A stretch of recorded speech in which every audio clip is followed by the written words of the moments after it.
Bonjour à tous et bienvenue dans ce tutoriel. Je suis Cédric Christian, mais vous pouvez m'appeler Shadow Coder 237, passionné d'informatique et entrepreneur indépendant. Donc aujourd'hui nous allons simplement concevoir une carte de visite avec l'outil Word. Je sais, généralement on utilise Photoshop pour ce type de travaux, mais il faut toujours trouver une alternative lorsqu'on souhaite faire certaines choses. Ça permet d'être ingénieux en fait. Donc si vous êtes nouveau sur cette chaîne, je vous invite simplement à vous y abonner. Vous pouvez également activer la cloche de notification, ceci pour ne louper aucune vidéo. Et bien sûr, vous pouvez me laisser un pouce à la fin de la vidéo si elle vous aura plu.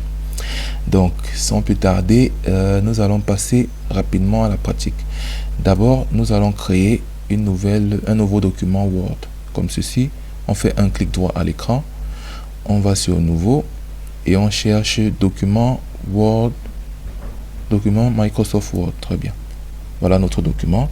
On va dans le renommer, on va dire carte de visite. On valide et on ouvre le document. Cela prend généralement quelques minutes.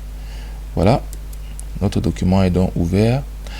Avant de commencer le travail, je vais rapidement vous présenter l'outil Word.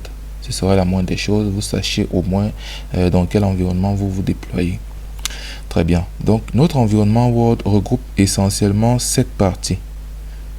Bon, ça peut être plus, ça dépend surtout des versions de Word, mais généralement, vous retrouverez 7 parties principales. La première, c'est celle qu'on appelle la barre de titre. Alors, la barre de titre, comme son nom l'indique, c'est cette partie qui contient le titre, exactement ici. Vous voyez dans notre document, on a la carte de visite, Word, très bien.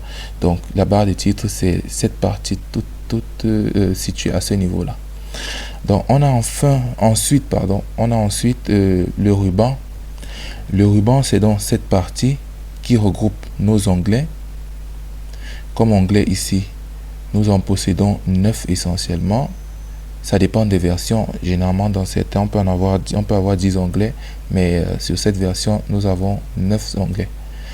Je tiens à préciser que ces onglets sont un peu comme des sous-titres, on va dire ça ainsi.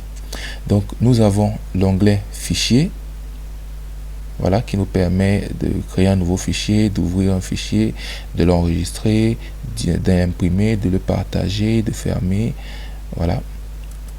Donc on a l'onglet accueil qui a également plusieurs groupes ou plusieurs parties.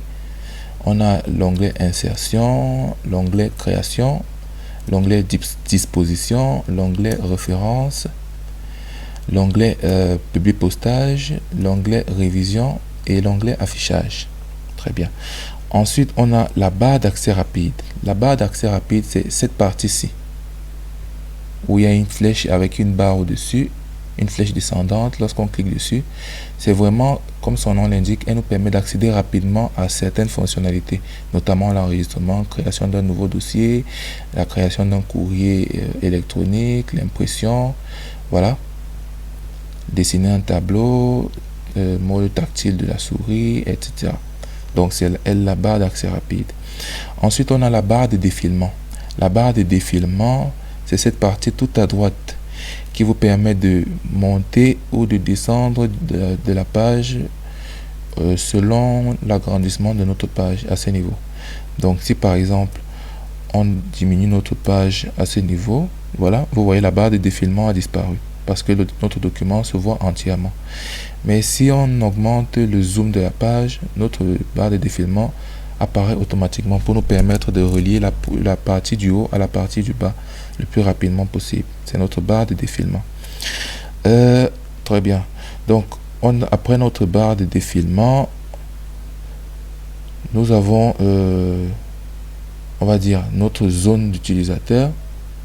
C'est justement toute cette partie-ci. Notre zone d'utilisateur, c'est cette partie sur laquelle nous allons travailler. Donc la partie qui nous présente notre page. Bon, là je vais agrandir un peu.